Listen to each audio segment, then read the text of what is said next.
con lo sguardo diretto alla Mecca fa discutere la gita in moschea di una scuola dell'infanzia di Ponte della Priula. Atto di sottomissione, dice la Lega. Era una preghiera interreligiosa, spiega l'imam.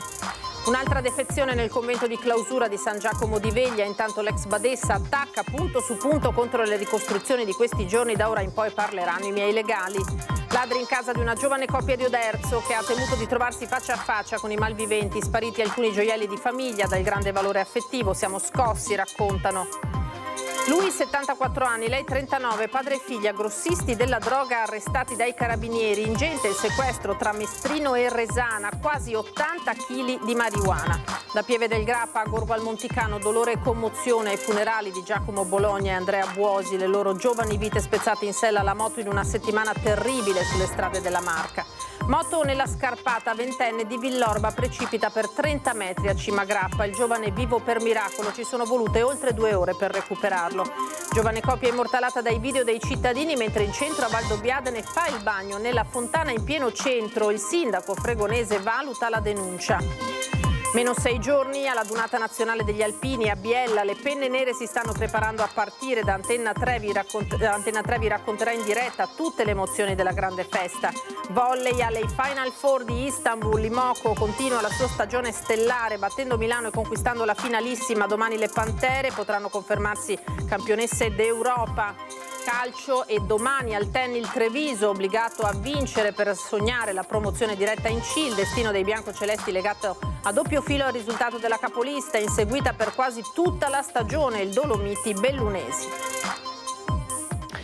Buonasera, eccoci in diretta con l'edizione di Treviso dei nostri telegiornali. Dobbiamo partire con una notizia di cronaca di questi ultimi minuti perché c'è stato l'ennesimo purtroppo tragico incidente nel tardo pomeriggio di oggi. Siamo in questo caso sulla statale 51 di Alemagna all'altezza della galleria di Caralte.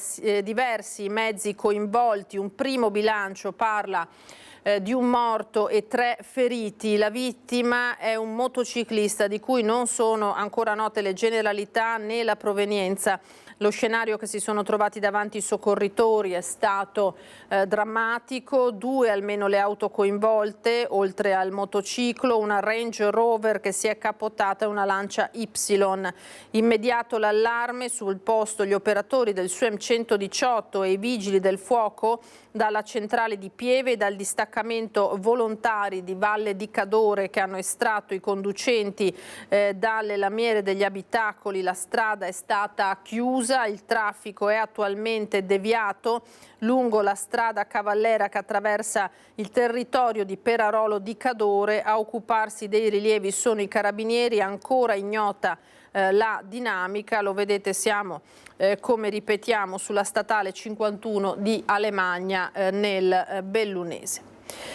Se avremo aggiornamenti naturalmente ve li daremo nel corso del telegiornale. Intanto andiamo alla Marca trevigiana più strettamente, al caso che arriva da Susegana, chinati a terra con lo sguardo rivolto alla Mecca. Fa discutere la gita in moschea di una scuola dell'infanzia di Ponte della Priula. Atto di sottomissione, accusa la Lega. Era una preghiera interreligiosa, è la risposta dell'imam.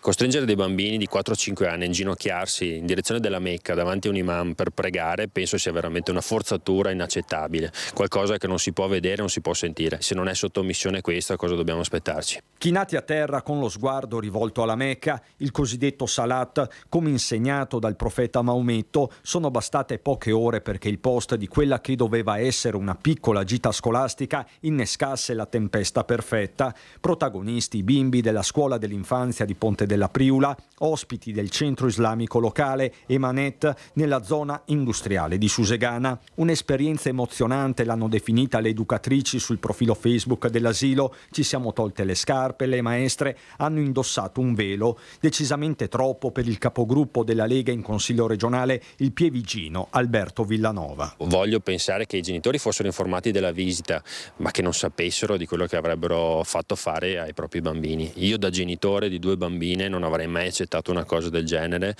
perché non la trovo corretta, non la trovo veramente corretta, la trovo irrispettosa nei confronti di bambini che non possono scegliere in quel momento. A Susegana c'è una nutrita comunità islamica macedone, al centro Emanet nei mesi scorsi era stato anche il vescovo Corrado Pizziolo. L'iniziativa, spiega l'imam, è partita dalla scuola. Lui, Avnia Nurceschi, ha aperto soltanto le sue porte. Era una preghiera, per modo di dire, che abbiamo fatto per la pace, per i bambini malati, per le guerre che sono in mezzo a noi, diciamo così, nel mondo. L'imam la definisce una preghiera interreligiosa, quanto all'immagine dei bimbi prosternati la spiega come una sorta di tentativo di emulazione. Io spiegavo come si pregava e hanno visto me e sono buttati tutti giù anche,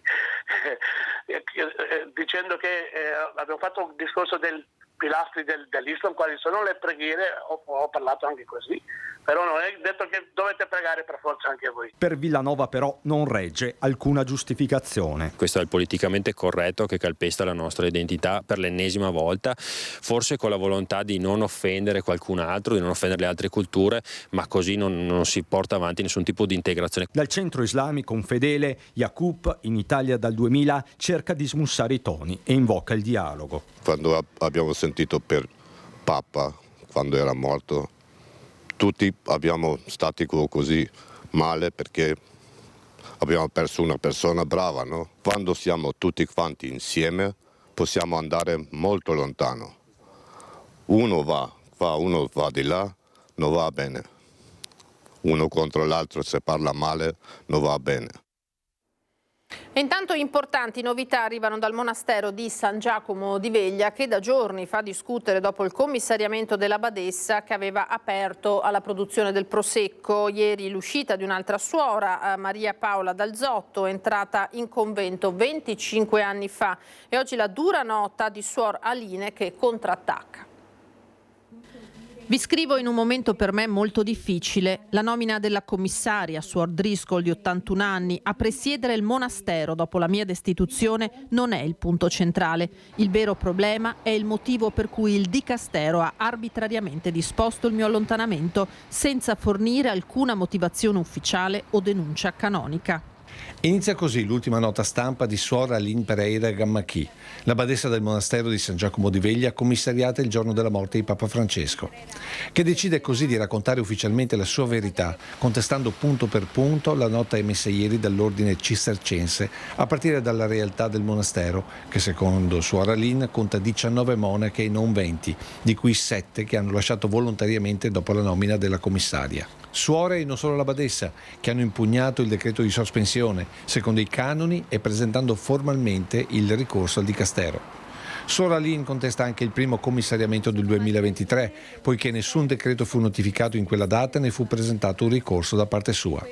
Per suor Aline fu solo disposta un'ispezione da parte del Vaticano, conclusa con l'esito che era tutto a posto, come contrariamente a quanto affermato.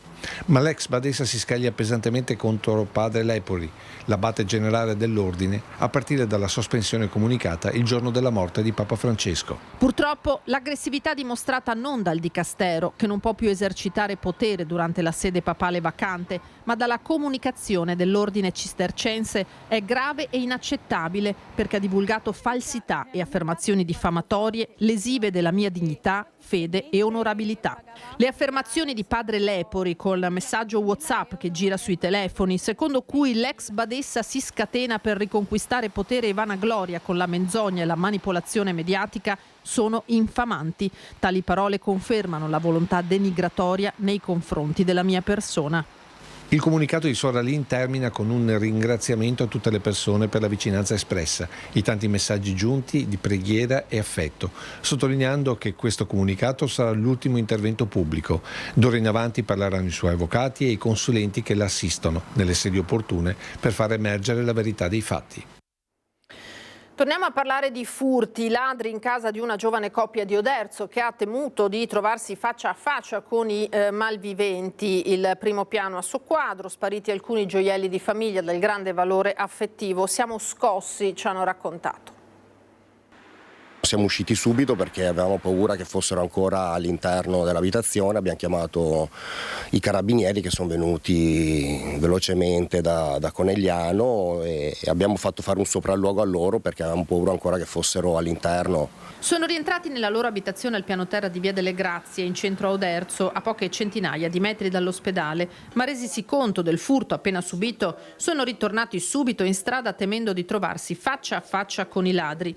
Si erano però già dileguati i malviventi che hanno colpito indicativamente tra le 20 e le 22 a casa di una giovane coppia, Alberto Vendrame e la compagna Deborah Bozzetto, intrufolandosi dal retro dell'edificio dove hanno forzato la finestra al piano terra, quella della cucina. Sul muro è ancora visibile un'impronta. Siamo rientrati da una giornata con i nostri amici, io e la mia compagna, e quando siamo entrati abbiamo trovato la finestra sul retro scassata e tutto in ordine dal piano da basso. La mia compagna si è accorta appunto perché c'era la finestra scassata e abbiamo trovato il piano di sopra a suo quadro. Un'azione rapida, qualche decina di minuti, forse nel timore di venire scoperti dai parenti che abitano accanto o dall'occhio di qualche vicino delle abitazioni sul retro. Il tempo di arraffare contanti e preziosi. E siamo rimasti un po' scossi dalla vicenda e hanno portato via chiaramente un po' dei nostri ori, averi, gioielli, soprattutto di mia mamma, insomma ci tenevo particolarmente, però insomma l'importante è che non sia successo nulla a noi, insomma. Rimangono l'amarezza e la sensazione di aver avuto violata la propria intimità domestica. Del caso si stanno occupando i carabinieri, la zona è in pieno centro abitato, dagli impianti di videosorveglianza di abitazioni private e strade potrebbero arrivare indizi utili a risalire agli autori del colpo. Padre e figlia, ci spostiamo nella Castellana. Padre e figlia grossisti della droga arrestati dai carabinieri. Ingente il sequestro, parliamo di quasi 80 kg di marijuana. 14 panetti per un totale di 62 kg di marijuana sono stati sequestrati nel garage della figlia, altri 19 kg invece i carabinieri li hanno scovati nella casa del padre.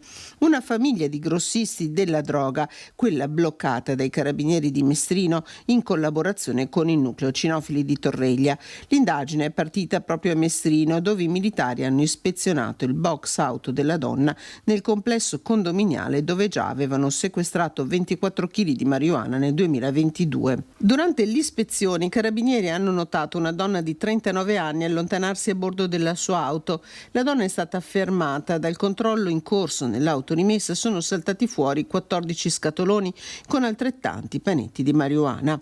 Per la donna è scattato l'arresto. Dalla donna i militari sono risaliti al padre, 74enne, che vive a Resana. Qui i carabinieri di Castelfranco Veneto hanno sequestrato 19 kg di droga che era nascosta in casa. Anche per quest'ultimo è scattato l'arresto. Il padre è stato rimesso in libertà, la donna sottoposta alla misura cautelare dell'obbligo di dimora nel comune di residenza. Sono stati identificati i responsabili della violenta aggressione all'alba di ieri mattina fuori da un bar a Farra di Soligo, nel mirino un operatore di Savno. 3 persone sono state denunciate dai carabinieri.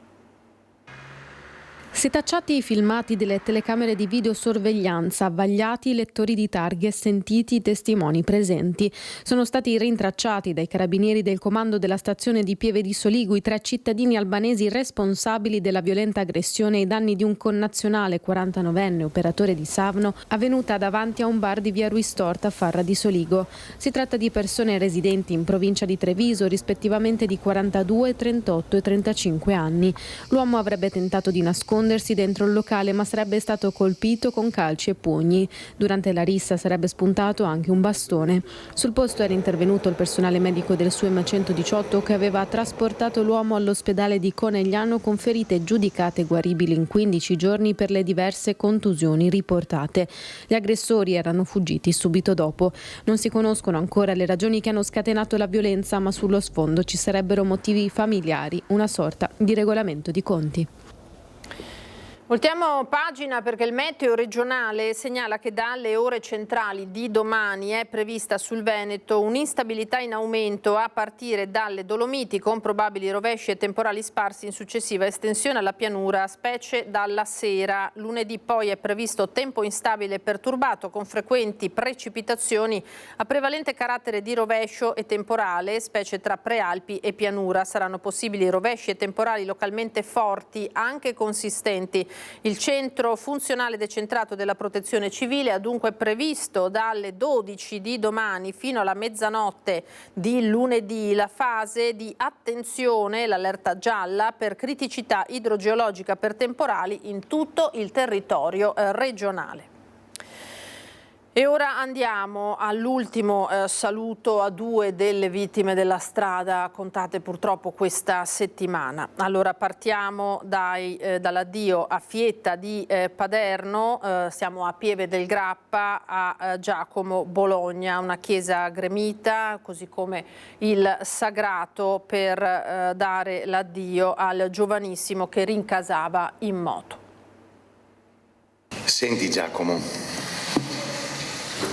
hai presente quando vedi tutto nero all'orizzonte? Quando il dolore è così grande da anestetizzarti l'anima? Sono quei momenti così privi di spiragli che non ti resta altro che sorridere per la mala sorte. Ecco Bolo, noi stiamo così. Stiamo talmente male che non ci resta che sorridere in faccia a questo maledetto destino. Un'intera comunità si è stretta per l'ultimo abbraccio a Giacomo Bologna, Bolo per gli amici, questo ragazzo di 20 anni che ha saputo fare e dare tanto. Tutto attorno a sé parla, esprime il bene che ha saputo elargire assieme a una fede forte, fatta di fatti, non parole. Tantissime persone hanno voluto essere presenti per ricordare il suo sorriso, per essere vicine ai genitori, alla famiglia di sangue, ma anche a quelle di spirito e cuore che aveva saputo e voluto costruire, rendendo alta e vera la parola comunità. Frasi toccanti, quelle del parroco Don Gabriele Fregonese, che ben conosceva Giacomo e che non nasconde tutto il dolore di questa perdita che accomuna ognuno, presente dentro e fuori la chiesa di Fietta. Facevi, senza dire, con una sorta di innata empatia che si accorgeva del male degli altri. Per questo ti si poteva chiedere qualsiasi cosa, perché la sincerità era la cifra della tua persona. Una persona che continuerà a vivere anche dopo la morte nei corpi di chi riceverà i suoi organi, ultimo atto d'amore per il prossimo condiviso con i genitori, e poi la decisione di devolvere le offerte al suo di Crespano di Pieve del Grappa, i primi che quel maledetto giovedì 24 aprile sono intervenuti per soccorrerlo appena successo l'incidente stradale. Hai lasciato un vuoto immenso, ma un amore che non finirà mai. Queste le parole dei suoi amici e delle sue amiche. Tu continuerai a vivere in mezzo a noi, a fianco a noi, perché ci hai lasciati migliori e questo, forse, è il dono più grande. Ti vogliamo bene, Giacomo, per sempre.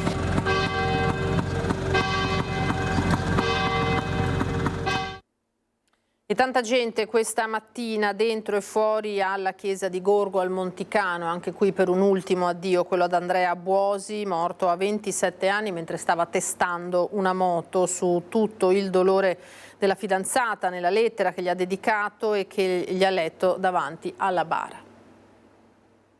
Dire che ti amavo tanto sarebbe riduttivo, il vuoto che lasci non ha parole.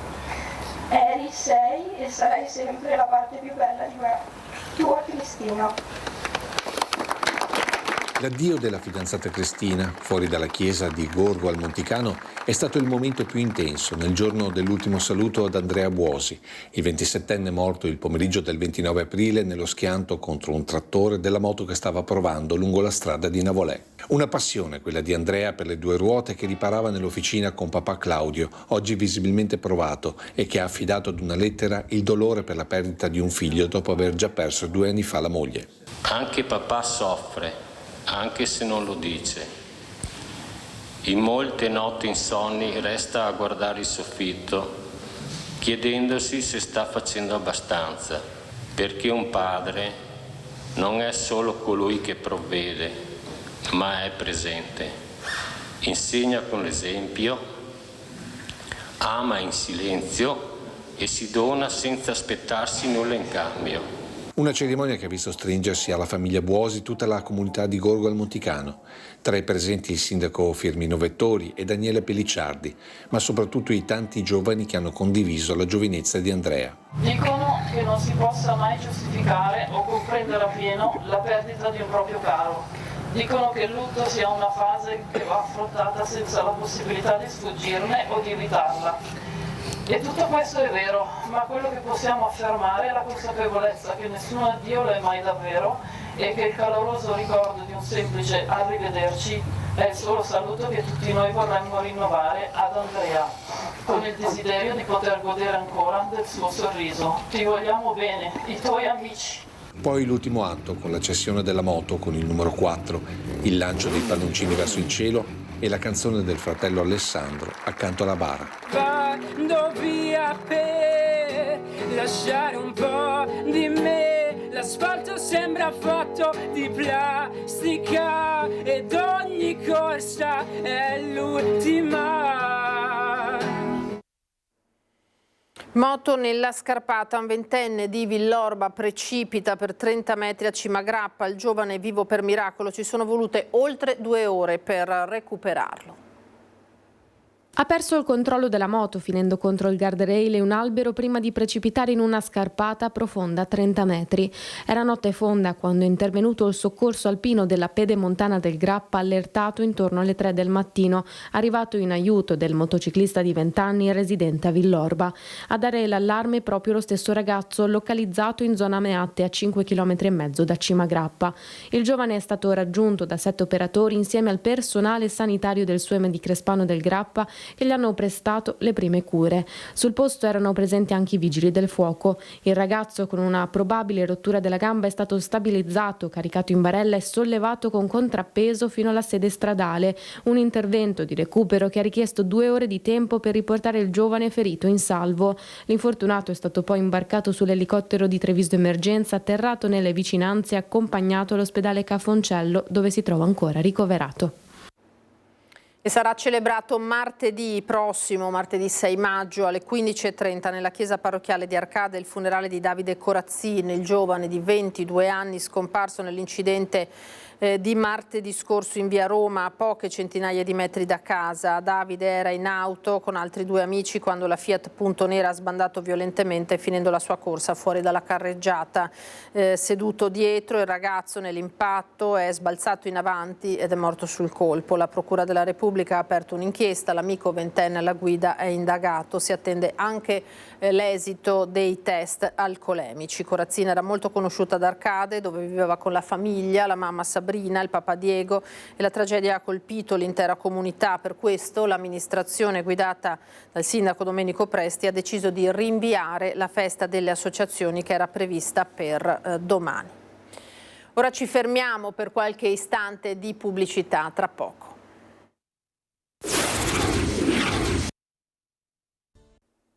Bentrovati, riprendiamo la nostra diretta edizione di Treviso dei nostri telegiornali. Parliamo di imprese adesso con il focus di questo sabato degli artigiani della CGA di Mestre. 240.000 lavoratori in meno tra 10 anni. Sono gli effetti dell'inverno demografico. Lo studio prevede davvero dati allarmanti, soprattutto per le piccole e medie imprese. Sempre meno bambini, sempre meno giovani, sempre più anziani, una popolazione che invecchia e che piano piano va verso l'età pensionabile uscendo progressivamente dal mercato del lavoro.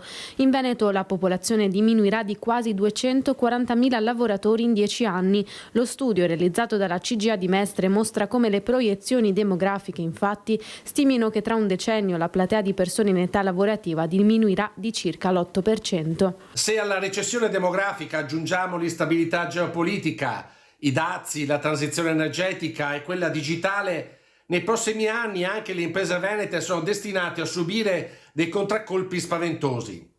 È evidente che tutto questo avrà delle conseguenze negative anche sulla crescita economica. Nei prossimi anni le imprese, soprattutto le piccole e medie, sono destinate a subire contraccolpi negativi. La difficoltà nel reperire giovani lavoratori da inserire nelle aziende artigiane è un problema sentito e già attuale, e i dati raccontano un futuro ancora più complesso. Nemmeno il ricorso alla manodopera straniera potrà risolvere completamente la situazione. Tutto ciò comporterà un progressivo rallentamento del PIL.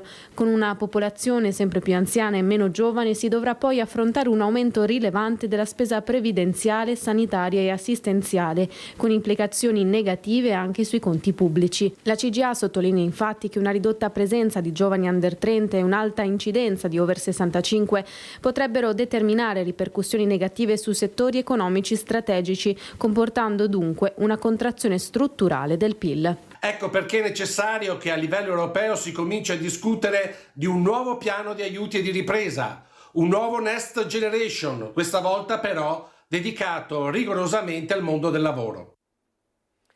E caccia ai turisti cafoni che ieri sera hanno fatto il bagno praticamente nudi nella fontana davanti al Duomo di Valdobbiadene. Si tratta di un ragazzo e una ragazza che ora rischiano una denuncia per atti osceni in luogo pubblico.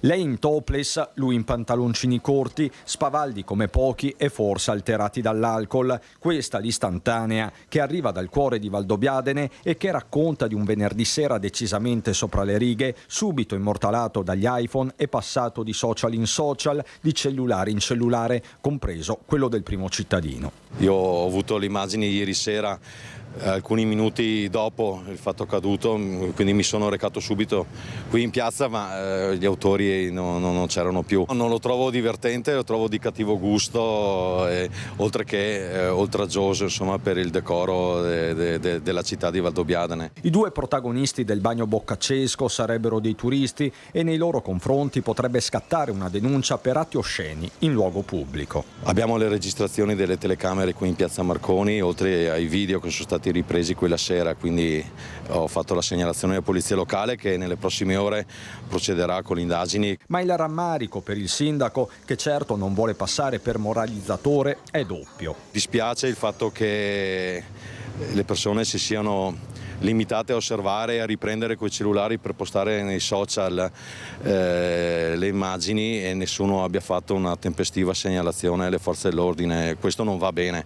Se vogliamo bene il nostro paese, se vogliamo bene, insomma, se vogliamo essere accoglienti, dobbiamo anche essere collaborativi. Intanto la piazza ne parla in un mix di ilarità e indignazione. Non è stato così decoroso come atto, insomma, non c'è più un po' di buon senso, un po' di senso pudico, rispetto della persona, anche chiamerei io. Il video comunque sta girando parecchio sui social online, certo. E diciamo non è un bel biglietto da visita. Assolutamente.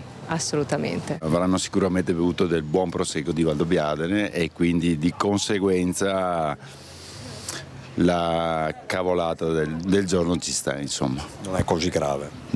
Secondo me no, non è così grave. Da valdobbiadenese forse non è bello da vedere, perché è sempre una fontana, insomma, in piazza, così mi metto nei panni di chi l'ha fatto, probabilmente non ci hanno pensato in quel momento.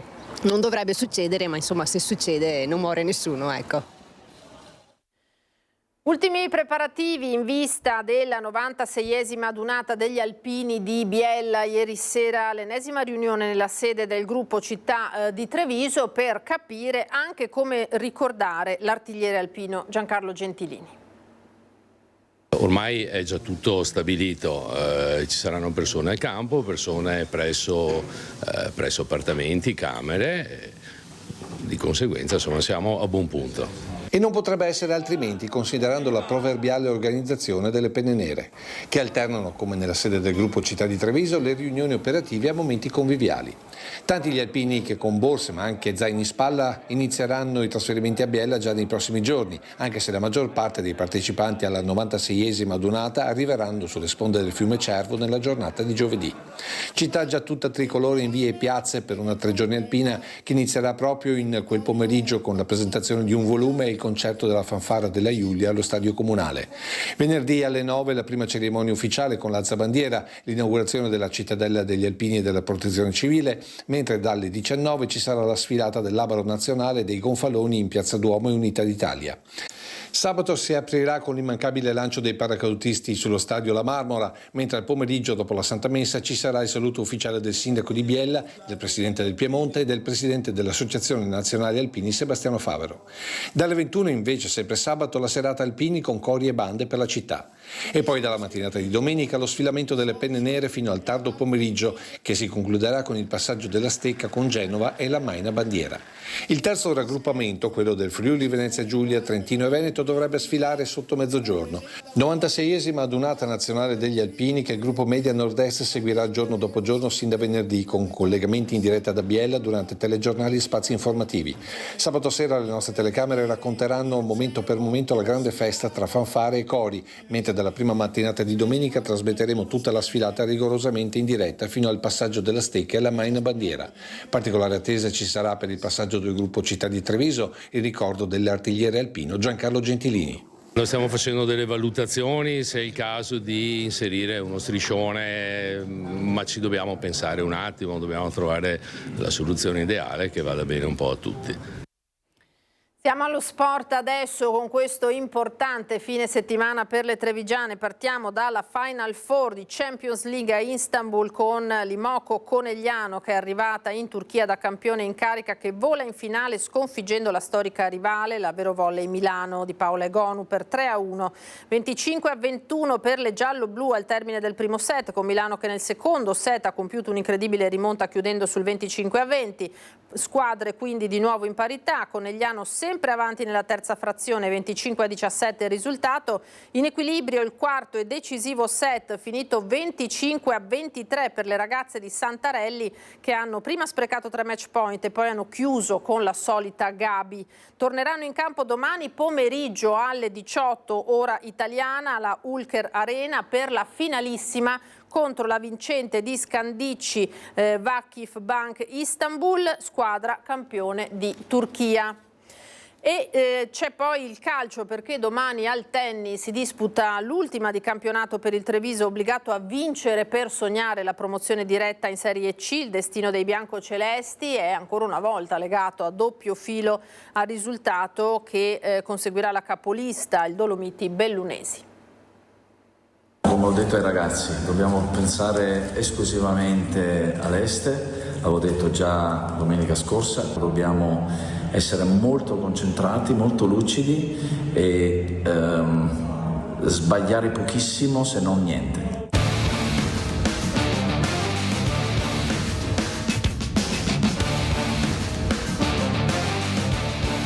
Tutto in 90 minuti, un'intera stagione nelle gambe e nella testa degli 11 di Mister Parlato, che ha un solo verbo per i biancocelesti: pensare all'Este e pensare a vincere, senza curarsi di cosa accade negli stessi minuti in un altro campo, quello del Dolomiti Bellunesi, gli avversari di tutto il campionato.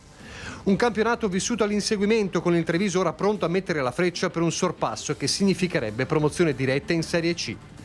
Il Dolomiti affronta in casa il Lignano, che alla data sconfisse la capolista per 4-0. Il Treviso al Tenni ospita l'Este, che fu battuto 3-0. Sulla carta il ribaltone non è impossibile, ma il calcio non è una scienza esatta. Sappiamo di affrontare una squadra ben allenata, sappiamo che non farà in modo di essere troppo leggera, ma allo stesso tempo verrà qua a fare la partita, vorrà fare una bellissima figura e finire bene, no? Il sogno della Serie C è a portata di mano e sarebbe il suggello di una stagione particolare vissuta sull'otto volante. La partenza a razzo, la brusca frenata, il cambio tecnico a febbraio da mister Cacciatore a mister Parlato, la voglia di non mollare e di crederci sempre, tanto da arrivare agli ultimi 90 minuti con una cartuccia da sparare. Il Treviso obbligato a vincere, poi metà del destino si giocherà sull'altro campo. Se il Dolomiti perde è promozione diretta, se pareggia arriverà il momento della sfida su campo neutro, lo spareggio come una finale. Tutto questo però lo si vedrà al termine del triplice fischio dell'arbitro. I biancocelesti sono pronti, tocca ai tifosi farsi sentire. Veniamo tutti allo stadio domani e tutti assieme cerchiamo di battere l'Este.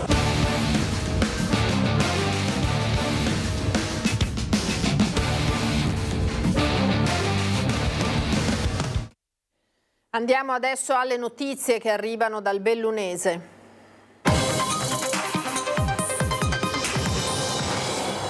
E allora ripartiamo dall'incidente di cui vi abbiamo dato conto in apertura del nostro telegiornale. Siamo sulla statale 51 di Alemagna, all'altezza della galleria di Caralte di Perarolo. C'è stato l'ennesimo incidente mortale che ha coinvolto una moto e alcune vetture. Il bilancio è di una vittima, si tratta di un 61enne della provincia di Venezia, di Martellago in particolare, e di 5 feriti. Una donna di 43 anni di Valdobbiadene nella Marca Trevigiana, 2 donne di 48 e 56 anni della provincia di Padova.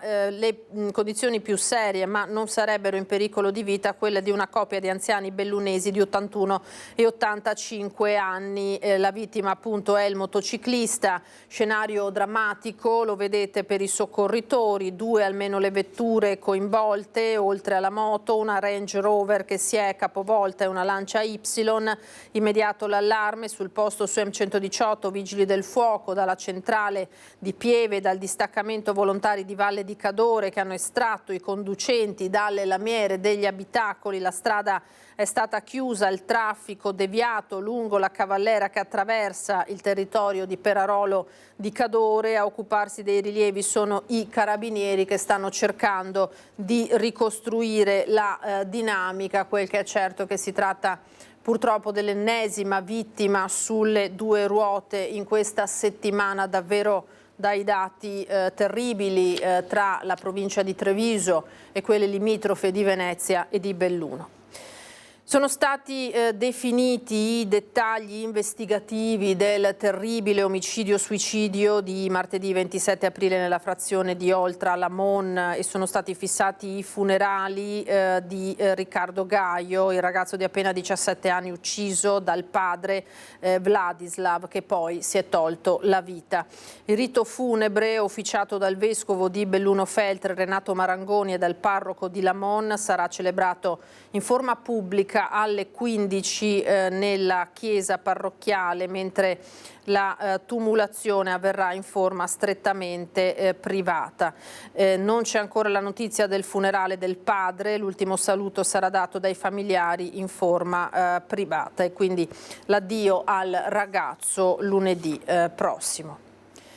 Grave atto di violenza di gruppo a Val di Zoldo. Baby Gang accerchia un uomo e per futili motivi lo aggredisce a calci e pugni, causandogli contusioni e addirittura, pensate, la frattura dell'osso di una gamba. Abbiamo avuto più casi di violenza, danneggiamenti da parte di ragazzi, la maggior parte anzi spesso minorenni, e questo ci induce naturalmente a riflettere e non potevamo tacere. Un appello via social del sindaco di Val di Zoldo Camillo De Pellegrini all'ennesimo episodio di violenza di gruppo, stavolta a farne le spese un trentenne.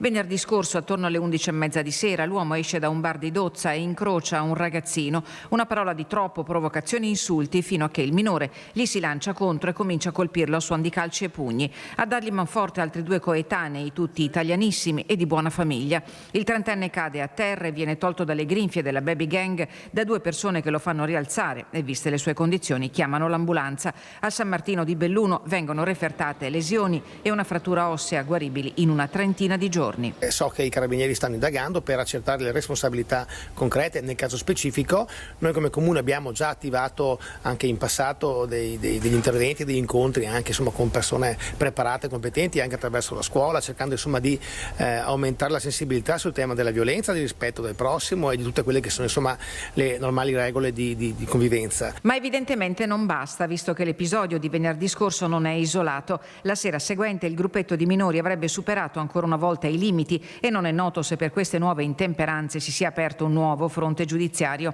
Per il caso di venerdì scorso i ragazzini sono stati denunciati alla Procura dei minori di Venezia per lesioni aggravate. Il tema del disagio giovanile deve essere affrontato senza indugi, afferma il sindaco. Noi siamo qui pronti a fare quello che è necessario, ci vuole la collaborazione di tutti, delle famiglie, cercare di far capire a questi ragazzi che viviamo in uno stato di diritto e che il disagio va affrontato. Questi ragazzi sicuramente ci stanno chiedendo qualcosa. Istituzioni, scuola, famiglia. Manca la chiusura del vertice del triangolo, ha detto oggi il questore di Belluno Roberto Della Rocca, riferendosi alla difficoltà di avvicinare le famiglie per una educazione alla legalità trasversale. Camillo De Pellegrin concorda. Non riesco a pensare che un giovane di 16-17 anni sia di natura aggressivo, violento e cattivo. Penso che ci vogliono dire qualcosa. Noi non siamo in grado forse di comprendere quello che vogliono dirci. L'impegno nostro come comunità deve essere questo: aiutare oltre che giudicare e naturalmente pretendere che venga fatta giustizia. Ieri mattina l'appello lanciato da Regione e Soccorso Alpino nei confronti di chi si avventura in montagna magari senza essere adeguatamente preparato e attrezzato. Puntuale in serata la conferma delle irresponsabilità di 3 escursionisti che si sono trovati in difficoltà perché bloccati nella neve senza calzature adatte all'ambiente invernale. Il gruppo ha chiamato il 118 alle 21 quando ormai era buio e di rientro dal rifugio Vandelli, dopo essersi accorti di aver sbagliato sentiero, non sono più stati in grado di proseguire. I 3 amici sono stati raggiunti dai volontari del soccorso alpino di Cortina, poco sotto Forcella Marcuora. I ragazzi sono stati recuperati e accompagnati al passo Tre Croci. L'intervento si è concluso poco prima di mezzanotte. A Palazzo Crepadona tavola rotonda sul cosiddetto DASPO urbano. All'iniziativa voluta dal questore di Belluno hanno partecipato i rappresentanti dei comuni e delle polizie locali. Un'occasione di condivisione e di confronto per una corretta e uniforme applicazione dei nuovi istituti in tema di sicurezza urbana e integrata. 2 ore di lezione per amministratori e rappresentanti delle polizie locali dei comuni della provincia, riuniti dal questore di Belluno a Palazzo Crepadona. La misura di prevenzione di cui parliamo oggi è il DACUR, detto impropriamente DASPO urbano, e che ha una grande incisività sul territorio perché la prima parte spetta proprio alle polizie locali, che possono emettere un ordine di allontanamento e una sanzione col sindaco. Stabilisce la legge che infine sia il questore, valutando la pericolosità sociale dell'individuo che si sia reso responsabile di azioni al di fuori della legalità, ad emettere un divieto di ritorno nel luogo in cui è stato commesso il fatto per la durata fino a 2 anni. Un'interazione fondamentale fra ente pubblico e Polizia di Stato finalizzata alla prevenzione. E la necessità di una collaborazione stretta sul territorio che ci permette sia di far emergere problematiche diverse, perché lo dico sempre, abbiamo un territorio vastissimo con realtà territoriali molto diverse. Il raffronto e il confronto con i sindaci e la massima disponibilità da parte nostra di intervenire sul territorio e da fungere proprio da supporto, fornendo indicazioni alle polizie locali, i sindaci penso possa avere dei frutti nell'immediato.